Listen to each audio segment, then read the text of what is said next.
यह practice set Bihar ANM परीक्षा को ध्यान में रखकर तैयार किया गया है। इसमें community health, nutrition, obstetrics and gynaecology, child health, drugs and vaccines, nursing foundation, infection control, national health programmes और डिजीज से जुड़े सभी महत्वपूर्ण प्रश्न जो बार बार पूछे जाता है इसमें शामिल किया गया है। सभी टॉपिक को मैंने इस वीडियो में लिया है जो एग्जाम के लिए महत्वपूर्ण हो सकता है। तो सभी प्रश्न आप लोग के लिए एमसीक्यू है और इसमें आप लोग को सही आंसर मिलेगा जिससे आप लोग कम समय में बेहतर रिवीजन कर सकते हैं और ये वन लाइनर की तरह आप लोग को मिल रहा है। तो इससे आप लोग को ज़्यादा से ज़्यादा लाभ होने वाला है। तो शुरू है आज का वीडियो है स्वास्थ्य के कौन सा आयाम में मानसिक संतुलन शामिल है। देखिए कौन सा आयाम में मानसिक संतुलन शामिल है, स्वास्थ्य के बारे में पूछा है कि इसमें मानसिक ही आंसर हो जाएगा कि स्वास्थ्य में कौन सा आयाम में मानसिक संतुलन। तो अगर मानसिक संतुलन ही सही रहेगा तभी आपका मानसिक संतुलन शामिल रह सकता है। उपकेंद्र में कितनी जनसंख्या को कवर करती है? उपकेंद्र जो होता है, सब सेंटर जो होता है वो कितनी जनसंख्या को कवर करती है? तो पंचायत में होता है इसलिए यह 5,000 से 10,000 के बीच उपकेंद्र जो है वो जनसंख्या को कवर करती है। देखिए विटामिन सी की कमी से कौन सा रोग होता है? विटामिन सी की कमी से कौन सा रोग होता है? तो आप लोग कमेंट करते चलिएगा, कमेंट बहुत कम करते हैं आप लोग। विटामिन सी की कमी से ऑप्शन ए स्कर्वी रोग होता है। विटामिन सी की कमी से स्कर्वी रोग होता है। तो आप लोग भी ज़्यादा से ज़्यादा कमेंट करिए ताकि अपना प्रैक्टिस को अंतिम रूप जरूर दीजिए कमेंट करके, ताकि सबको पता चले कि हाँ ये क्वेश्चन आपको आता है। गर्भावस्था में एचबी का न्यूनतम समान स्तर कितना होता है? गर्भावस्था में एचबी का यानी हीमोग्लोबिन का न्यूनतम समान स्तर कितना होता है? तो देखिए 11 न्यूनतम समान स्कोर होता है। समान प्रसव में शिशु की प्रस्तुति क्या होती है? समान प्रसव में शिशु की प्रस्तुति क्या होती है? तो सेफेलिक शिशु की प्रस्तुति होती है।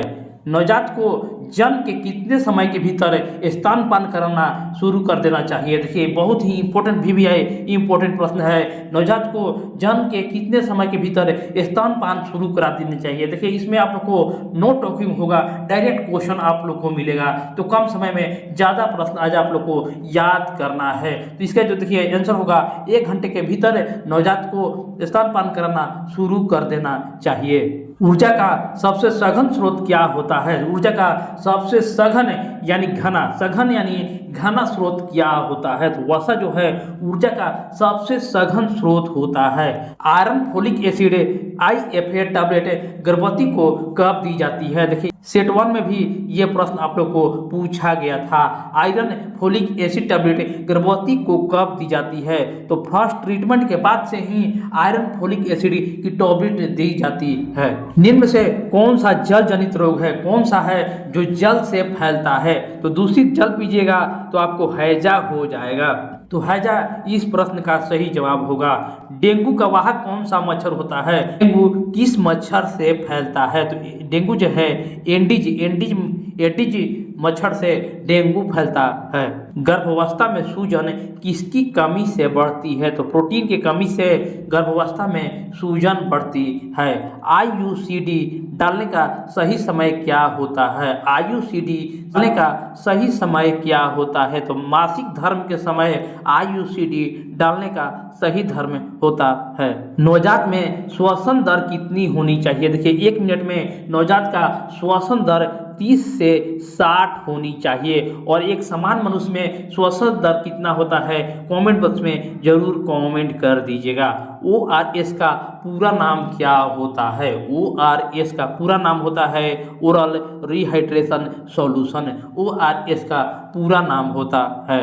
सुरक्षित मातृत्व का प्रतीक क्या होता है? सुरक्षित मातृत्व का प्रतीक संस्थागत प्रसव सुरक्षित मातृत्व का प्रतीक होता है। BCG टीका किस रोग से बचाव करता है? पोलियो से, खसरा से, TB से या डिप्थीरिया से? तो इसका जवाब को कमेंट बॉक्स में आप लोग को जवाब देना है। टीकाकरण में वैक्सीन खराब होने का संकेत होता है? टीकाकरण में वैक्सीन खराब होने का संकेत क्या होता है? तो वीवीएम का रंग बदल जाता है तो आप लोग जान लीजिए कि टीकाकरण में वैक्सीन खराब हो चुका है। आयरन डिफिशियंसी एनीमिया में आरसीबी कैसा होता है? आयरन डिफिशियंसी एनीमिया में आरसीबी छोटे व फीके हो जाता है। आशा का पूर्ण रूप क्या होता है? आशा का पूर्ण रूप क्या होता है? तो एक्रीडेटेड सोशल हेल्थ एक्टिविस्ट आशा का पूर्ण रूप होता है। स्वास्थ्य शिक्षा का सबसे प्रभावी तरीका क्या होता है? स्वास्थ्य शिक्षा का सबसे प्रभावी विधि जो है वो ऑप्शन बी प्रदर्शन होता है। गर्भवती महिला को कितनी आयरन की गोलियां दी जाती है? देखिए ये भी आई है कि गर्भवती महिला को कितनी IFA टैबलेट दी जाती है? तो 100 टैबलेट दी जाती है। ये प्रश्न आप लोग को याद रखना है क्योंकि आप लोग को एग्जाम में ये पूछ सकता है। निमोनिया का पहचान का मुख्य लक्षण क्या होता है? निमोनिया का पहचान का मुख्य लक्षण तेज सांस होता है। दस्त में जिंक क्यों दिया जाता है? दस्त में जिंक क्यों दिया जाता है? तो अवधि को कम करने के लिए दस्त में जिंक दिया जाता है। पोषण अभियान किससे संबंधित है? पोषण अभियान किससे संबंधित है? तो पोषण अभियान जो है वो पोषण से ही संबंधित है। IMR किसे दर्शाता है? IMR किसे दर्शाता है? तो शिशु मृत्यु दर को IMR दर्शाता है। फाइलेरिया का वाहक कौन होता है? यानी फाइलेरिया किससे फैलता है? इसका आंसर होगा मादा क्यूलेक्स से। मादा क्यूलेक्स से फाइलेरिया फैलता है। OCP गोली कैसे कार्य करती है? OCP गोली कैसे कार्य करती है? तो अंडोत्सर्जन रोककर OCP गोली कार्य करती है। नेक्स्ट क्वेश्चन है स्वच्छ भारत मिशन का उद्देश्य क्या है? स्वच्छ भारत मिशन का मुख्य उद्देश्य क्या है? तो शौचालय का निर्माण करना स्वच्छ भारत मिशन का मुख्य उद्देश्य है। हाथ धोने का सबसे सही समय क्या है? भोजन से पहले, सोने से पहले, टीवी देखने से पहले या पढ़ने से पहले? तो इसका जवाब कोई भी दे सकता है। तो आप लोग कमेंट बॉक्स में जरूर दीजिए कि हाथ धोने का सबसे सही समय क्या है ऑप्शन के अनुसार। HIV मुख्यतः किस कोशिका को प्रभावित करता है? HIV मुख्यतः किस कोशिका को प्रभावित करता है? तो WBC को HIV प्रभावित करता है। वयस्क में समान BP कितना होता है? वयस्क में समान BP कितना होता है? तो 120/80 समान BP वयस्क में होता है।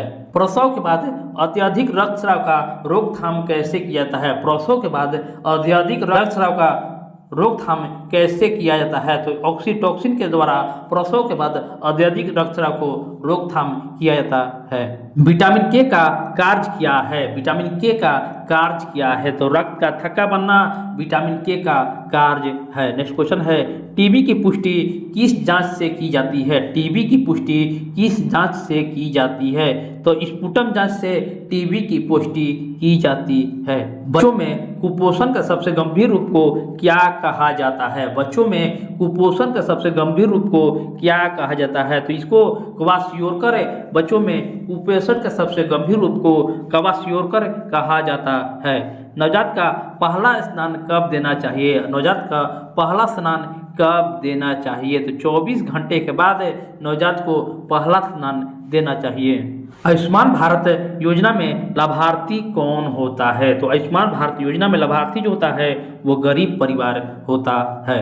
टीकाकरण किस स्तर की रोकथाम है? टीकाकरण किस स्तर की रोकथाम है? तो प्राथमिक स्तर पर ही टीकाकरण से रोकथाम कर लिया जाता है। एनीमिया का सबसे सामान्य कारण क्या होता है? एनीमिया का सबसे सामान्य कारण आयरन की कमी से एनीमिया होता है। गर्भावस्था में कैल्शियम क्यों दिया जाता है? गर्भावस्था में कैल्शियम ऑप्शन बी हड्डी को मजबूत देने के लिए गर्भावस्था में कैल्शियम दिया जाता है। पोलियो उन्मूलन दिवस कब मनाया जाता है? पोलियो उन्मूलन दिवस कब मनाया जाता है? तो 30 जनवरी को पोलियो उन्मूलन दिवस मनाया जाता है और इसी दिन को शहीद दिवस महात्मा गांधी की मृत्यु हुआ था और उस दिन शहीद दिवस के रूप में 30 जनवरी को ही मनाया जाता है और उसी दिन पोलियो उन्मूलन दिवस भी मनाया जाता है। शिशु को पूरक आहार कैसे देना चाहिए? शिशु को पूरक आहार कैसे देना चाहिए? तो चम्मच से शिशु को पूरक आहार देना चाहिए। सबसे सामान्य एनसीडी क्या होता है? सबसे सामान्य एनसीडी टीबी, हैजा, उच्च रक्तचाप या मलेरिया में से सबसे सामान्य जो होता है उच्च रक्तचाप होता है। रोगों की रोकथाम का सबसे अच्छा तरीका क्या होता है? रोगों का रोकथाम के लिए सबसे अच्छा तरीका टीकाकरण होता है।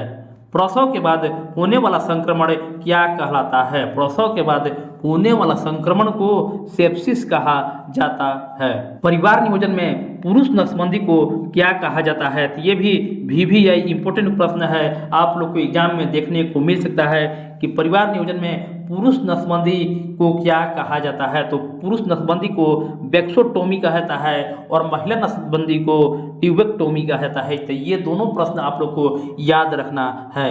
खसरा किस प्रकार का रोग है? खसरा किस प्रकार का रोग है? तो खसरा जो है वायरल खसरा रोग है।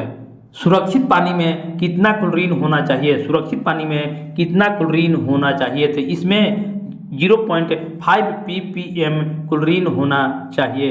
स्वास्थ्य का आर्थिक निर्धारण क्या है? स्वास्थ्य का आर्थिक निर्धारण क्या है? तो ऑप्शन बी, स्वास्थ्य का आर्थिक निर्धारण आय से की जाती है।